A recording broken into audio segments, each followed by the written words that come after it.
So today I'm going to explain about the nucleotide metabolism. You all know that one of the destinations of NPN, it means the nitrogen that doesn't go in synthesizing the proteins, is the nucleotide metabolism. It's making nucleotide, right? So let's start with the introduction. Okay, so why do you think do we need nucleotides? Where do we see nucleotides? DNA. What? DNA, yeah. The One DNA, of them DNA. Then RNA, else. Where do we see nucleotides? What? Proteins. Nucleotides. Let's specific here, okay? Yeah, DNA, RNA, we use them to synthesize proteins and so on. But I'm specific, I'm talking about nucleotides. Why do we need them? Where do we find them? Specific. Under the backbone RNA. What? DNA. Yes, they are the backbone of RNA and DNA. Please forget that in addition to DNA and RNA, in all There are other functions. other for function. nucleotides. What kind What of is function? UDP? ATP, yeah, as a source of energy. It's energy. It's source of energy. That's right. They work also as carriers for other molecules. Like what? Like UDP, right? UDP glucose and so on, right? Okay. There is something I want to say before I go on. Okay. Other than its structural components of coenzymes, they work as the second messenger, like cyclic AMP and cyclic DMP. As you said, they are part of DNAs and RNAs, carriers, as we said. Okay, now before I go on, I want to say something that at the end of my presentation, I'm going to ask some questions. Okay? So I want you all to be focused, okay? And if you can write notes or something, because I'll have some, I don't know how to say them, some little gifts for those who answer right. Okay? So at the end. There's a gift. What's your the gift? Here? You give me the gift also if I give you answer. I will. This is for the Grace Mark.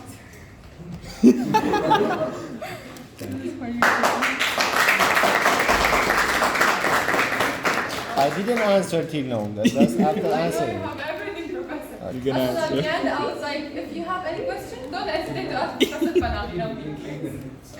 Okay. So here we have two protagonists, two main characters in what I'm going to explain now, okay? There is the purine and the pyrimidine, right? Okay. We're going to talk about the synthesis of each one of them and the catabolism or the breakdown of each one of them, okay? So we're going to start with pyrimidine, right? Okay, if you want to remember, next. They don't remember anything. Okay, let me tell you something then before we go on. Okay, when we're going to talk about pyrimidine, purine, and pyrimidine, when we're going to talk about nucleotides, we are talking about like pyrimidine. We are talking about nitrogen bases. Here is one of the bases of nitrogen, called a nitrogen basis, right? Base, whatever. Okay. And then we are talking about a pentose sugar, right? This is so important because some drugs work on this part of the nucleotide. Okay, when we wanna we're gonna see this afterwards. Okay, pentose sugar, and then the third component is a phosphate group, right? Phosphate group. Now there is a way to remember the nitrogen base is related to pyrimidine. Yes. Okay, so it's cut the pyramids, right? I'm sorry if my spelling is wrong. Doesn't matter. Whatever. Cut the pyramids, okay? Now we're gonna see what each letter stands for, okay? Each nitrogen basis. What does each letter like? What are nitrogen bases related to pyrimidine? Okay? But first we're gonna talk about the requirements. Okay, I'm jumping from a subject to another just so fast. Okay. We're gonna talk about the requirements of pyrimidine synthesis, okay? Okay. I'm sorry. Okay. Okay. We were talking about cut pyramids, right? So we're gonna say that C stands for cytosine, right? C stands for cytosine, whatever it is, the spelling. I'm sorry if my spelling is wrong. U stands for uracil, right? And T stands for? Okay, that's how we remember them. Okay, now we're gonna go to the requirements of the synthesis of these pyramides, right? Glutamine that acts as a nitrogen donor, aspartate that provides the carbon backbone for de novo pyrimidine synthesis, and tetrahydrofolate that acts as a carrier of one carbon group and is a precursor. Okay, precursor. Here I wanted to talk about something about, I'm going to talk about de novo pathway and the salvage pathway. Do you know the difference between the two of them? No one knows. What is the definition of salvage? Salvage pathway and de novo pathway of the synthesis of each one of them. Okay, so de novo pathway, let's say generally when we're going to talk about de novo pathway, it's making complex molecules from simple ones. It's like starting from the real beginning to make complex molecules, right? But when we're talking about salvage pathway, we're like talking about recycling old molecules, old synthesized molecules. Are you getting what I'm saying? Yes. Is it clear? Yeah. Okay, so here we're going to start with the de novo pathway of pyrimidine synthesis. Okay, there is something I'm going to do with each step, with each pathway, okay? With everything I'm going to talk about, it's something very important. I'm going to talk about the enzymes, okay? We're going to make a table together, and we're going to walk step by step to talk about each important enzymes, and the inhibitors, and the, what is it? And the inhibitors of each enzyme, okay? And the inducer. Okay, so we're going to start with the novo pathway of pyrimidine synthesis, right? Okay. Yes. We're going to talk about the enzyme, the role or the function of it, whatever. Okay, and then we're going to talk about the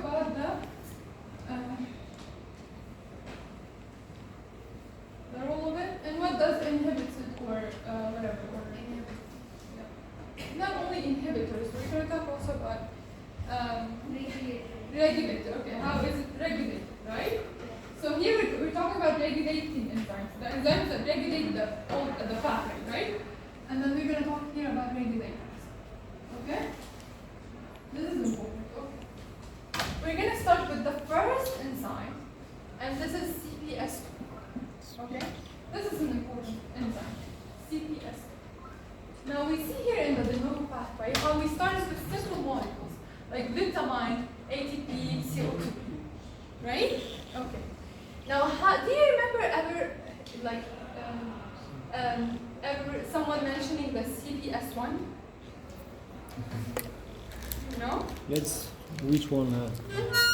Let's You go don't to the end remember of the CPS1? class. Which one? CPS1, can you remember?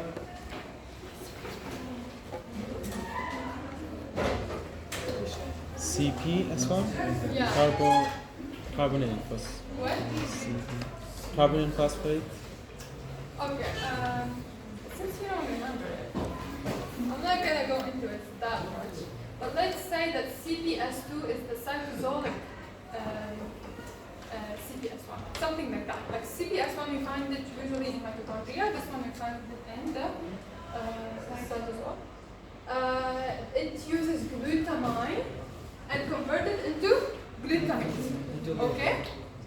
And then it gives us from these, it gives us the carbamyl phosphate, right?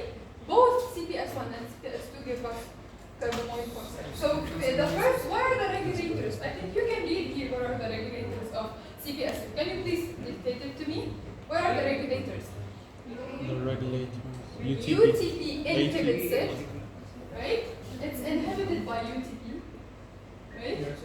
It's activated by and PRPP. What is PRPP? And PRPP. You don't remember what PRPP? Okay, you don't know what PRPP is. We're gonna talk about it here. From pentose phosphate pathway. You know what pentose phosphate pathway is, right? Well, what is the product, the main product of pentose phosphate pathway?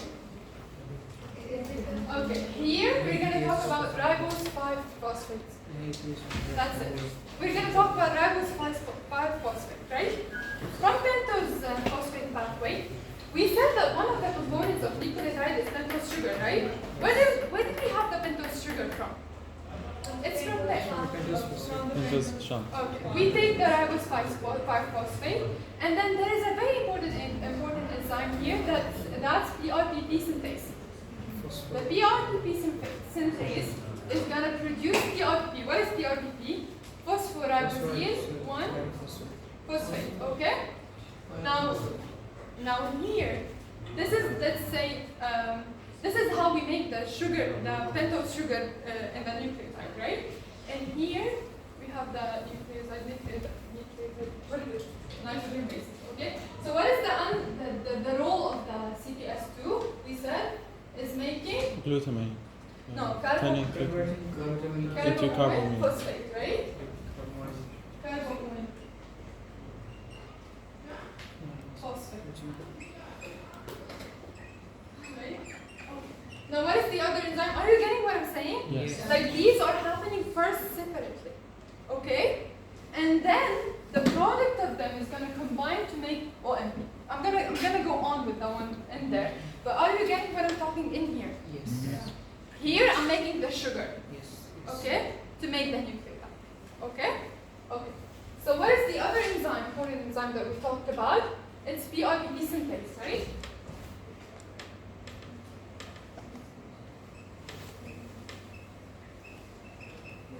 So what is the role of PRPP synthase? It produces PRPP Okay, it's okay from ribose. ribose 5 5 phosphate. phosphate.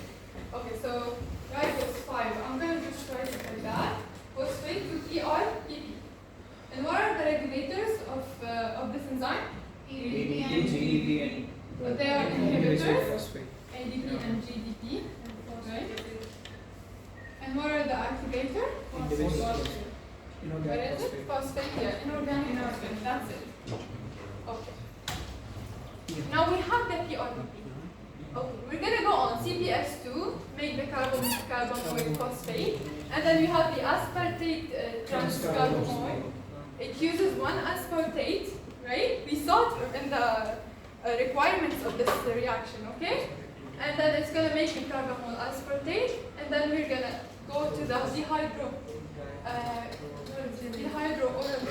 dehydrogenase, and it's gonna make orotic acid. Here, this enzyme is important because we use this, what is it, this medicine, whatever, this drug or this thing, to inhibit the work of this enzyme. You know what I'm saying? You get what I'm saying? Are you getting? This is a regulatory enzyme, but it's regulated, or we can inhibit its work or whatever. With what? With leflunomide.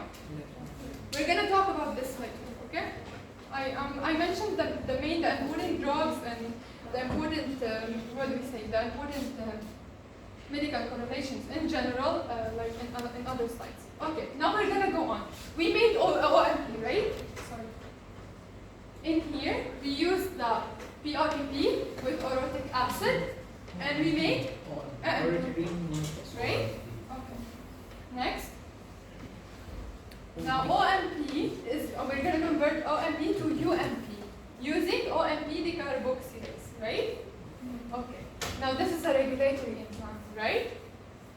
Okay, now you tell me what is the role and what is the regulator? What are the regulators? You're not seeing it? It's not clear. Oh, it's not clear. Okay. It's okay.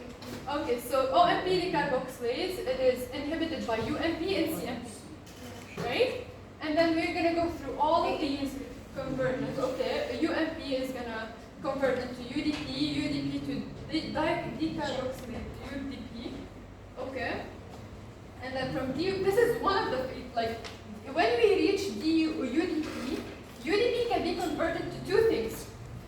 Either it's gonna go through this pathway or through this one. Okay? When we want to synthesize RNA, like we see here, it's going to go through this pathway, right? But when it's only for DNA, we're gonna go through decarbox, what do we call it? UDP. What is it? DUDP, okay? And then from DUMP to DTMP, we're gonna, this is a very important enzyme, okay? We're gonna use the timing delayed synthase. I'm sorry for my pronunciations, okay? I'm not the best in these things. Okay. Okay, this enzyme is very important because we use so many drugs to inhibit it. Can you see it? Like 5-fluorouracil, methotrexate, and amino. Yeah, why don't you zoom in? It's fine, I don't want you to zoom in. I want you to see everything. Okay? So we're going to talk about this enzyme. This is important, huh? We're going to talk about this enzyme. This is so important. Because these drugs, we're going to talk about them later. These are used in cancer. These drugs are used in cancer and also in abortion, medical abortion. Okay?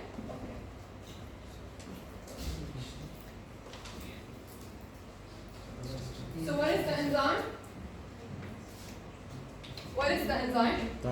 Timing delayed synthase. Okay.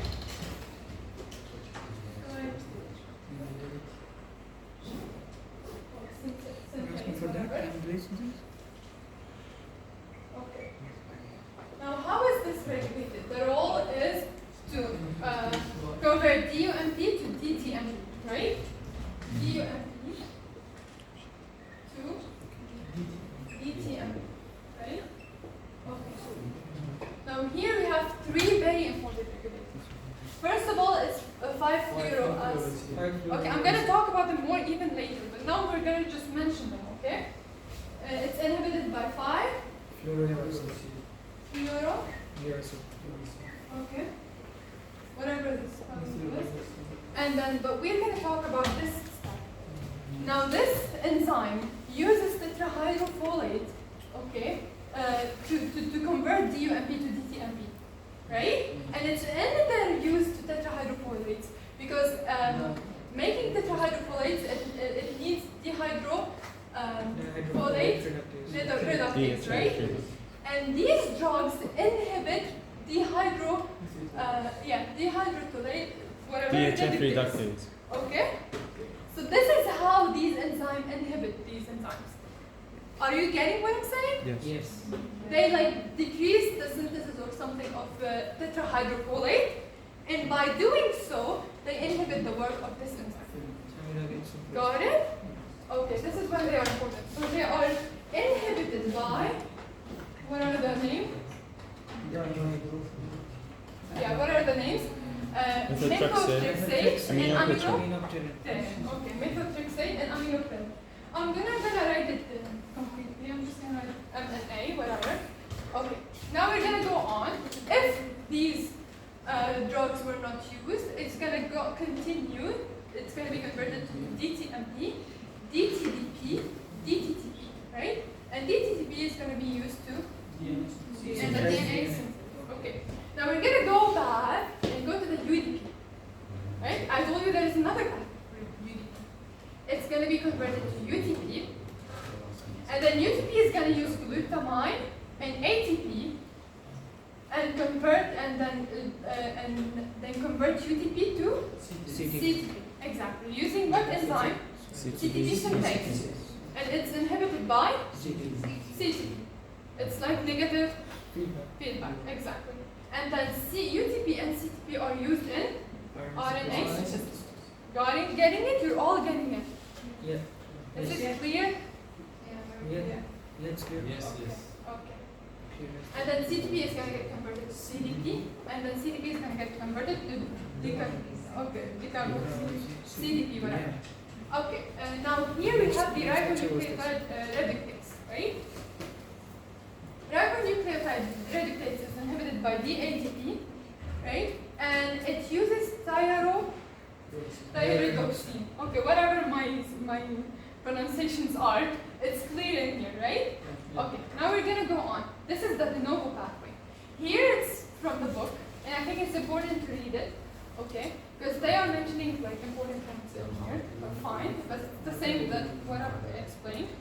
Now we're gonna talk about important inhibitors. I told you I mentioned them before, right?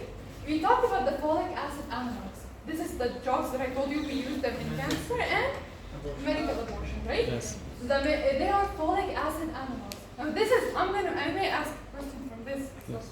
pay attention to it, okay? So we have folic acid analogs. What did I say they inhibit what enzyme? Thymidylate. Yeah. Thymidylate? Yeah, both of them inhibit the same enzyme. Okay. But I mentioned something. Okay, next. And then no, not next. Okay. And then we have the amino acid analogs that also inhibit the production of pyrimidine through de novo pathway, and that is azacylene inhibits the synthesis of CTP. And then we have nucleosides analogs that is cytosine that inhibits the synthesis of DCD. Right? Is it clear? Yeah. Yeah. Okay. Look, I know this, like what I'm explaining is so boring, but I'm trying to make it as fun as possible. Okay. Okay. Now we're gonna talk about the salvage pathway. What did you say about salvage? DCBP. DCBP. Recycle process because that is from the basic and this is recycling. Yeah, it's like recycling, exactly. Okay, so here we're gonna start in de novo pathway. In de novo pathway, we started from real, like, Basic. from From basic glutamine. components, from basic Glutamine. molecules, but here we started with cytosine and thymine, right? We started from cytosine and thymine, and here's the, the pathway. You can just read it. Okay, but here there is a question. Since I can recycle recycle my nucleotides, then why do I need the de novo pathway? Are you getting my question? Since I can recycle my nucleotide, my pyrimidines, since I can recycle them, why do we need the de novo pathway? Why am I making them from starch every time, from zero every time? For DNA. Because the salvage pathway needs ribose 1-phosphate and deoxyribose 1-phosphate, right? And these, we cannot find them, like, let's say, Separately. huh? We can Yeah, they are not, we cannot find it in we need supplement to 20. synthesize them. Yeah, we need them and we don't have them that much in our body. This is Okay, so significant. that's That's why we need the de increase novo supply. pathway. Okay, next. Okay, now we're going to talk about the degradation. First, you got everything that I talked about before? Huh?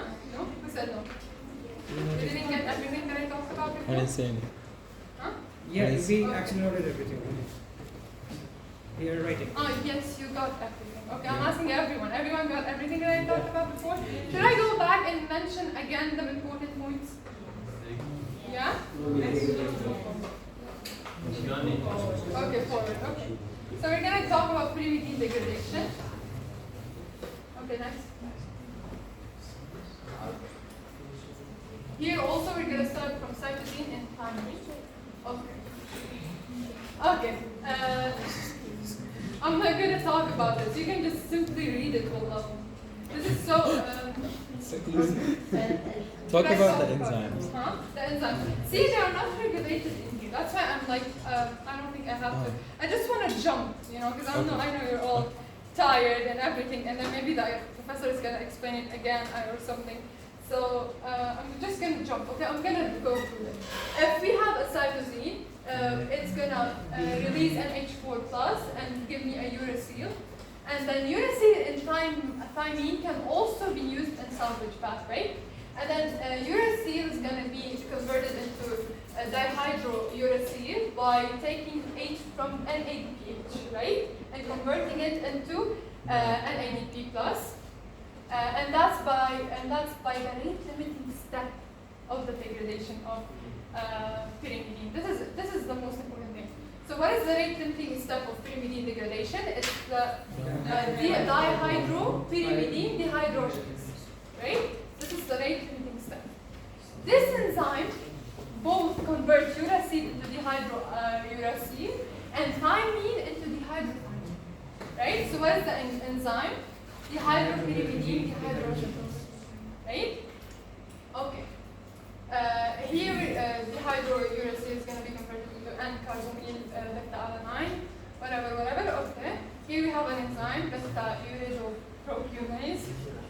that is gonna add water to this molecule and convert it to beta alanine to make it beta alanine. And here, okay, we're gonna have beta amino, whatever, and then we're gonna have acetyl-CoA and succinyl-CoA. Here, there's something. The pyrimidine breakdown is important, but what is more important is the purine breakdown, because we have so many, how do we call it, medical correlations in there, in the purine breakdown. So here we're gonna have acetyl-CoA and succinyl-CoA as final products of this. Okay. Now we're gonna go to purine synthesis, the second one. Okay. So what are the nitrogen bases of purine? What are the nitrogen bases of purine? Guanine and adenine. Okay. So it's guanine and adenine. Right? Purine synthesis. Okay, what are the requirements? One of Okay, so what are the requirements? Aspartate, glutamine, glycine, and the tetrahydrofollates next. Okay, we're gonna start with the noble pathway. As we said, we're gonna start with pentose pathway to give us ribose 5-phosphate, and then it's gonna give us PRPP. Right? And we talked about this enzyme. Yes. And then from PRPP, we have the glutamine PRPP amidotransferase. Right? Okay. We're going to talk about this is a regulatory enzyme, right? I'm not going to make the table all over again. You can just see it in here. Okay, so what is its role? What is its role? It converts the 5-PP PRPP to 5-phosphoribosine 1-amine by converting glutamine to glutamate. Okay? And it's inhibited by AMP, GMP, and IMP, right? And then we're going to go through so many steps before reaching IMP. But the most important things in here is what it needs. Here it used like a glycine, right? And here we talked about what inhibits the tetrahydrofollates, because it's used like in converting 5-phosphoribosine 1-amine to IMP. It uses also tetrahydrofolate that is inhibited, as we said, by methotrexate and aminopterin, right? And then it's gonna give me IMP. Here we're gonna, okay. Here we're gonna start with IMP. Okay. And now we're gonna talk. We're talking about the noble pathway. It's the synthesis, okay? From IMP, IMP is gonna be converted into GMP by converting glutamine to glutamate. Okay, and GMP may be used in the salvage pathway. And then, GMP is going to be converted into GTP, GTP is going to be converted into GTP, and GTP is going to be used in DNA synthesis, right? Or IMP has another fate, it's like, it's going to be converted into AMP by converting aspartate to fumarate, and AMP can be used in the salvage pathway. AMP is going to be converted to ADP, ADP to ATP, and ATP can be used in DNA synthesis. Now we're going to talk about this, but not now, okay? Next. The noble pathway, as I told you, this is important, this is from the book, okay? It talks about analogs, different than the ones that I talked about, like PABA analogs. So, it's important to read these, okay, from the book, these pictures. Okay, next. So now we're going to talk about salvage pathway. It's easy, because in here we talked only about one enzyme, and that is HGPRT, right? We're going to start with hypoxanthine. Where did it come from? From IMP. Right? IMP is converted into hypoxanthine, and then it's using one PRP, and then it's making IMP. Did it come from? Okay, and then IMP is converted into AMP or also GMP. GMP comes from guanine. It also uses PRP. Okay, that's it. Here there's something important. Some tissues and organs such as brain and bone marrow are only capable of synthesizing nucleotides by salvage pathway. Okay, this is why salvage pathway is important. Did you get what I'm saying? Yeah. Okay, we said that the de novo pathway is important because we cannot make enough nucleotides from salvage pathway. But then why is salvage pathway? Because some tissues cannot synthesize nucleotides. By de novo. So Yeah, they cannot synthesize it by de novo pathway. They need the salvage pathway. So it's gonna be like deficiency. Not deficiency. No. I'm talking here about tissues. Normal tissues. Healthy tissues. Okay, here we're talking about purine degradation. Okay. Next. Purine degradation is so important. What is the end product of purine degradation? Uric acid. Okay. Okay. That's why it's important. Break down products. The main product is uric acid. Okay. Uric acid goes to the blood. Sodium urate. Okay, it converts into, and then whatever. Then we excrete it with urine. Okay. We're gonna start with this. We either start with adenosine or GMP in here, right? Okay. So adenosine gets converted, or with AMP gets converted to adenosine or to IMP. Okay. Adenosine is going to be converted to inosine, right? Okay, this is a case, this is a disease, but this is like that much important now. Okay. And now inosine is going to be converted into hypoxanthine. We talked about it in the salvage pathway too, right?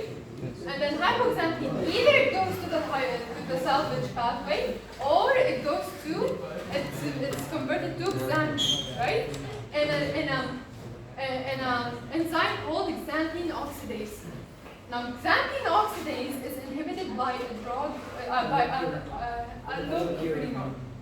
Okay, we are getting it. Now if I'm saying that this degradation is gonna lead me to uric acid, so why would I ever need the allopurinol? Why do I ever need to stop the degradation or to inhibit this degradation? So that we don't have too much uric acid. Yeah, it's when I have like hyperuricemia or something, and then that's when I use this drug to like inhibit the process of making uric acid, right? Xanthine is making uric acid. Now pay attention to xanthine oxidase is used in both hypoxanthine, converting hypoxanthine to xanthine, and converting xanthine into uric acid. Now here we're going to talk about GMP. It's converted into guanosine, right? Releasing ribose 1-phosphate, whatever. It's converted into guanine. Guanine is converted into either xanthine, right, by guanase, releasing an H4 plus, or guanine enters the salvage pathway. Okay. Now here are the steps, or let's say how uric acid is synthesized. Okay, these are mainly how it's synthesized. Should I read them? Should we read them together? Yes. Or should I skip? Skip. Skip. No, I won't skip. I will read them. Can I ask someone to read them? Yeah. Okay, so I want Rosa to read them, please. Yes? An amino group is removed from AMP to produce IMP by AMP. Annihilate the base or from adenosine to produce inosine by ADA. By ADA. Okay. Basically, you can see these things in the steps like that we talked about before. Okay. Go on. IMP and GMP are converted into their respective nucleoside forms. Inosine and guanosine by the action of 5-nucleotidase. Okay. Purine nucleoside phosphorylase convert inosine and guanosine into their respective purine bases hypoxanthine and G. Okay. Next. Amita is The four. fourth one, Yeah, 4. G is deaminated to form xanthine. Okay. Hypoxanthine is oxidized by a molecule containing xanthine oxidase to xanthine, which is further oxidized by XO to uric acid. The final product of human purine degradation. Uric acid is excreted primarily in the urine. That's it. That's mainly it. Okay. Next. Okay, this is the degradation. This is also important from the book. See how they are talking here about some diseases related to the degradation. If you see, this is why it's important to read them. We're going to talk about the diseases next. Okay, now we're going to talk about the clinical correlation next. Okay, now let's start with Lynch-Meehan syndrome. Forgive my pronunciations. Okay. So caused by deficiency of hypoxanthine guanine phosphorylate IHPRT, right? Which is used in purine salvage pathway. We're gonna see it. The IHGPRT deficiency causes a buildup of uric acid in all body fluids. Why does it cause a buildup of uric acid? We're saying that the salvage pathway is inhibited, let's say, or it's affected. So what does have the degradation to do with this?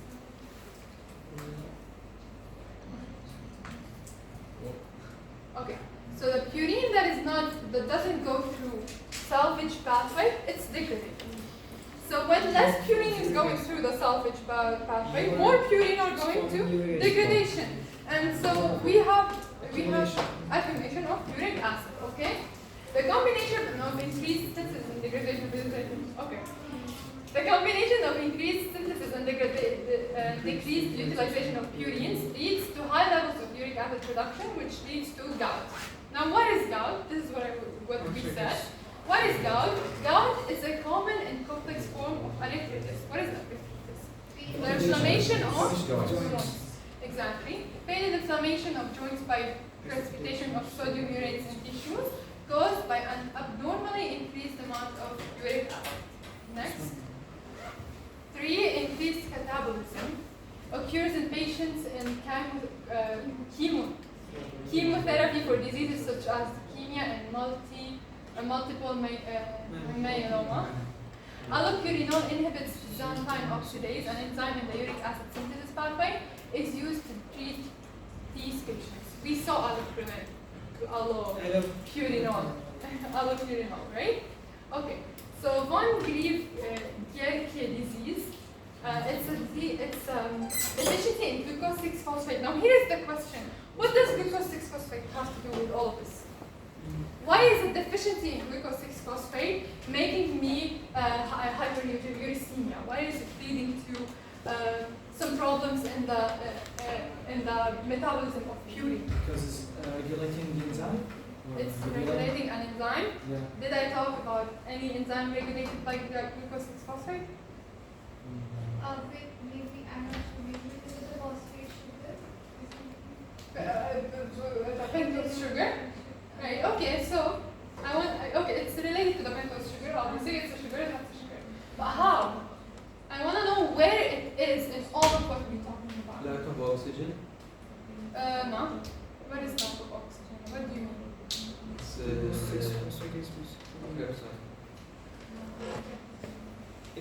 Okay. Did you get everything I talked about? Now, I said that the pentose sugar is made by the pentose phosphate pathway. And what does pentose phosphate pathway use to make ribosphine? Like, what is the first, how do we say? Not only it uses so many things. Yeah. But I'm talking about the first, how do we say, the first molecule that starts the pentose phosphate pathway. It is glucose 6-phosphate. So we don't have glucose 6-phosphate. We don't have pentose sugar. Whatever. Okay. So here it is. It's in the pentose phosphate pathway. Okay. Thank you. That's it. Any questions? Don't hesitate to ask Professor Kramer here as well.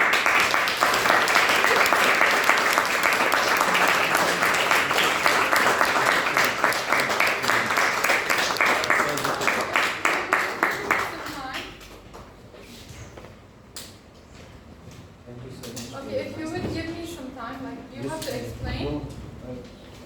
Yes, I need to explain something, but if you need more time. No, you'll explain and then I'll ask. You can ask your question from the From everything related to nucleotide metabolism. Actually, you mentioned all of the points that I wanted to say, but in another way. But your said was so nice, and actually the main information you bring all of them. And the last question was so good question. Actually, I asked this question from the student all the time, but nobody answered. Nobody answered. I cried. No, it wasn't that. Yeah, but it was. The pentose shot? No, he said it wasn't that. It's It's always So nobody didn't get your chocolate cup. You can give me. She didn't ask Can us I questions. ask a question? Yes. Yeah? Yes. First, you explain. Yes. If you have any questions to Professor Panahi, don't ask me. And then I'll ask the questions. I'll ask at the end of the class as a, how do we say it, brainstorm at the end of the class. Great. About you.